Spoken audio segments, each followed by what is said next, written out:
نحمده ونصلي على رسوله الكريم أما بعد.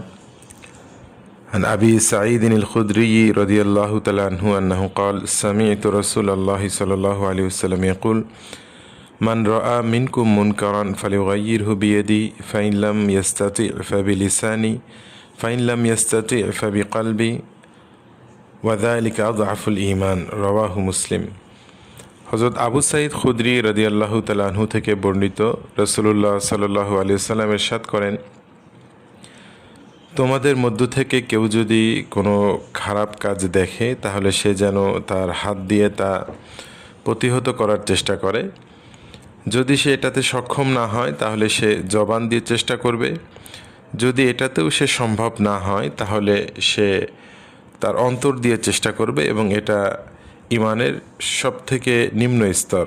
মুসলিম শরীফ থেকে হাদিসটা নেওয়া হয়েছে। দেখেন, রাসূলুল্লাহ সাল্লাল্লাহু আলাইহি সাল্লাম বললেন, কেউ যদি কোনো মুনকার অর্থাৎ খারাপ কাজ, আল্লাহ তাআলার নাফরমানি দেখে, তখন তার দায়িত্ব হলো যে ওই কাজ থেকে মানুষকে বিরত রাখা, ওই কাজকে বন্ধ করে দেওয়া। যদি তার সামর্থ্য থাকে সে শক্তি ব্যয় করে ওই কাজটিকে বন্ধ করে দিবে। আর যদি এটাতে সে সক্ষম না হয়, অর্থাৎ সে ক্ষমতা তার না থাকে, অথবা সে শক্তি সামর্থ্যে তাদের থেকে দুর্বল হয় এবং তারা তার কথা না শুনে থাকে, বা আশঙ্কা এরকম থাকে, বা সে মারাত্মক অপদস্থ হবে, এরকম যদি হয়, সেক্ষেত্রে সে জবান দিয়ে তাদেরকে বোঝানোর চেষ্টা করবে, করে কাজটি বন্ধ করার চেষ্টা করবে, আল্লাহ তাআলার নাফরমানি। যদি এতেও সে সম্ভব না হয়, তার পক্ষে সম্ভব না হয়, তাহলে সে অন্তর দিয়ে এটা ফিকির করবে, চিন্তাভাবনা করবে এই কাজটিকে কিভাবে বন্ধ করা যায় এবং আল্লাহ তাআলার নাফরমানি থেকে মানুষ কিভাবে বিরত থাকতে পারে। এই জন্য সে অন্তর দিয়ে সর্বোচ্চ পর্যায়ের ফিকির করবে। আর এটা হলো ইমানের সর্বনিম্ন স্তর, অর্থাৎ এতটুকু ফিকির যদি কারোর না আসে তবে তার ইমান নেই, অর্থাৎ তার ইমান নেই বললেই চলে। কেননা আল্লাহ তাআলা নাফরমানি দেখেও সে পরিপূর্ণ সুস্থ স্বাভাবিক, তার মনে কোনো কষ্ট নেই, পেরেশানি নেই এবং কোনো চিন্তা নেই।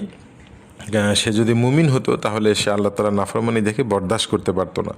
যেমন অন্য হাদিসে পাওয়া যায়, শুআবুল ঈমানের একটি রিওয়ায়াতে, যে আল্লাহ তাআলা জিবরিল আলাইহিস সালামকে বললেন, ওহী পাঠালেন যে অমুক শহরটিকে উল্টিয়ে দাও, তাদের যে শহরের বাসী আছে, শহরের লোকজন আছে, তাদের সহ শহরটিকে উল্টিয়ে দাও।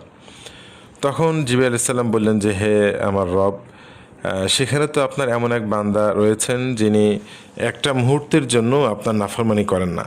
তখন আল্লাহ তাআলা বললেন, তার উপরেও আগে উল্টাও, তার উপরে উল্টাও এবং ওই এলাকাবাসীর উপরে উল্টাও। কেননা তার কখনো একটা মুহূর্তের জন্য আমার যে এত নাফরমানি সেখানে হচ্ছে, এর জন্য সে একটা মুহূর্তের জন্য তার চেহারা কখনো, ভুরু কখনো কুঞ্চিত হয়নি, তার কখনো কোনো পেরেশানি আসেনি, এবং সে কখনো কোনো বন্ধ করার ফিকিরও করেনি।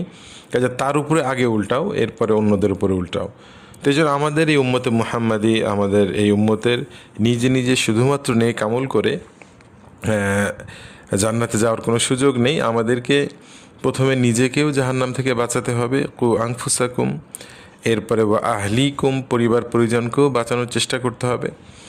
এরপরে আমাদের আশপাশে যারা প্রতিবেশী আছেন, লি তুনজিরা উম্মাল কুরা, এবং সারা বিশ্ববাসীকে নিয়ে আমাদের ফিকির করতে হবে, ওমান হাওলাহা, সারা বিশ্বের সকল মানুষ কিভাবে আল্লাহ তাআলা নাফরমানি থেকে ফিরে আসতে পারে, সকলে কিভাবে আল্লাহ তাআলার খাঁটি বান্দা, আল্লাহ তাআলার ইবাদত গুজার বান্দা, আল্লাহ তাআলার ফরমাবরদার বান্দা কিভাবে হতে পারে, আমাদের সকলকে, প্রত্যেককে এই জন্য ফিকির করতে হবে। কেউ যদি এই ফিকির না করে শুধু নিজেই ইবাদত বন্দেগী করে, তাহলে সে আল্লাহ তাআলার কাছে এর জবাবদিহিতা তার সামনে তার আসতে হবে, যে তুমি আমার এত নাফরমানি হয়েছে, তোমার পরিবার পরিজন, তোমার আশপাশের প্রতিবেশী, দেশবাসী, কারোর জন্য তোমার কোনো ফিকিরই ছিল না। এজন্য দাওয়াতের কাজ প্রত্যেককে তার পরিসরে সাধ্যমতো চেষ্টা করা, যে সমস্ত মানুষ যেন আল্লাহ তাআলা নাফরমানি থেকে কীভাবে ফিরে আসে, প্রত্যেকের সর্বোচ্চ পর্যায়ের ফিকির করা। এবং কেউ যদি ফিকির না করে তাহলে তো তার হাদিসের বাণী অনুযায়ী তার ঈমান থাকে না। এই জন্য প্রত্যেককে আমাদের পুরো সমাজকে নিয়ে, দেশকে নিয়ে, বিশ্বকে নিয়ে ফিকির করা, পরিবার পরিজন সকলকে নিয়ে। শুধুমাত্র আমি একা একা ইবাদত বন্দেগী করলাম, এভাবে আমাদের জান্নাতে যাওয়ার সুযোগ নেই। আল্লাহ তাআলা আমাদেরকে আমল করার তৌফিক দান করুন।